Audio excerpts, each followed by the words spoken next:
Today I want to talk about something that sits at the heart of everything we do, how we live, work, and care for others every day, meeting people where they are. This principle sounds very simple, but requires intentional leadership, compassion, and humility.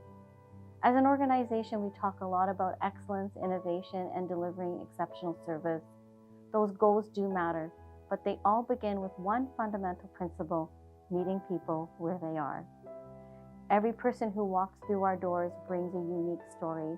Our residents arrive with decades of memories, hopes, fears, and often significant losses.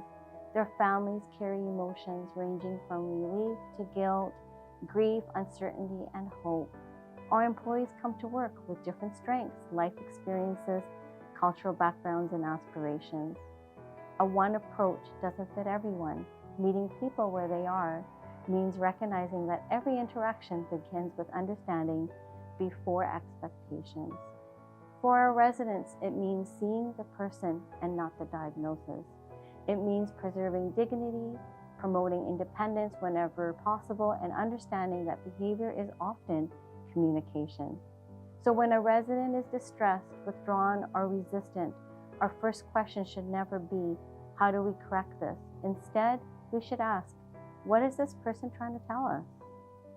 For families, it means acknowledging that placing a loved one into long-term care is one of the most difficult decisions they will ever make. They need reassurance, they need transparency, empathy, and partnership. They need to know we're not simply providing care, but we're caring about the person they love. For our teams, this philosophy becomes even more powerful.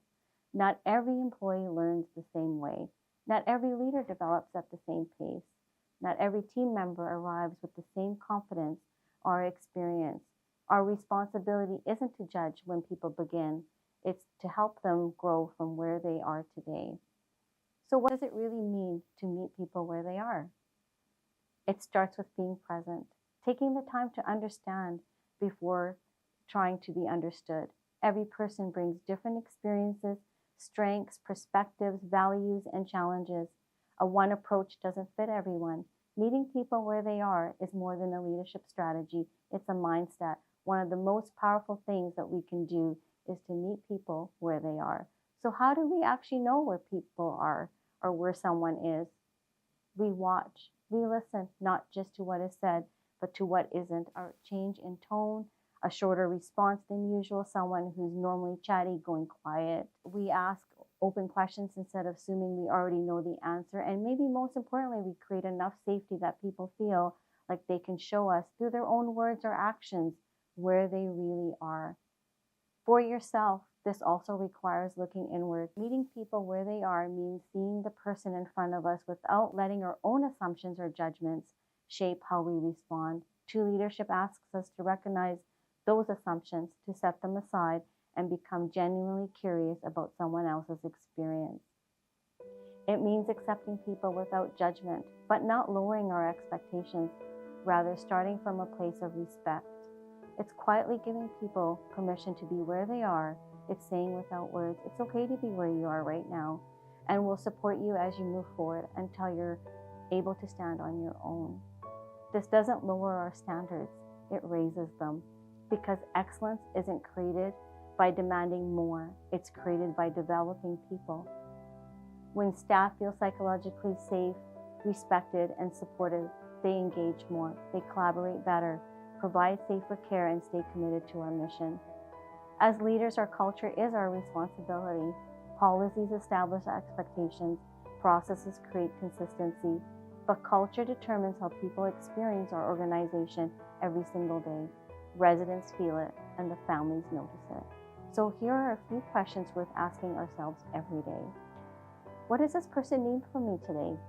Am I responding to the person in front of me or to my own assumptions about them? How can I lead with curiosity, acceptance, instead of judgment? Our residents deserve compassionate care. Our families deserve trusted relationships. Our employees deserve leaders who believe in their potential. When we choose to meet people where they are, we create more than quality care. We create belonging. We build trust. We inspire excellence.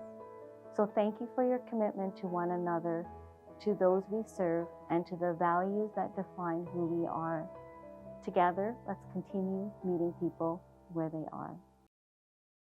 I had a hair appointment a couple weeks ago where my hairstylist was excited to share an idea and a style that she wanted me to do. She wanted me to cut my hair shorter. At that time, I was not ready to cut my hair shorter and to have a different hair color. She took the time to understand where I was at the moment, and we compromised and chatted about what would work for me and what would make me comfortable. This was really a great example. I couldn't help but think, she met me where I was. She didn't try to change my mind. She didn't, say I'm the expert in hair. We figured out what would work for both of us with that, and we had a long-term plan. How I felt at the end of that appointment was I felt heard. And that's when the trust grew. And I know that moving forward, the next time I go to my appointment, I know she'll meet me where I'm at.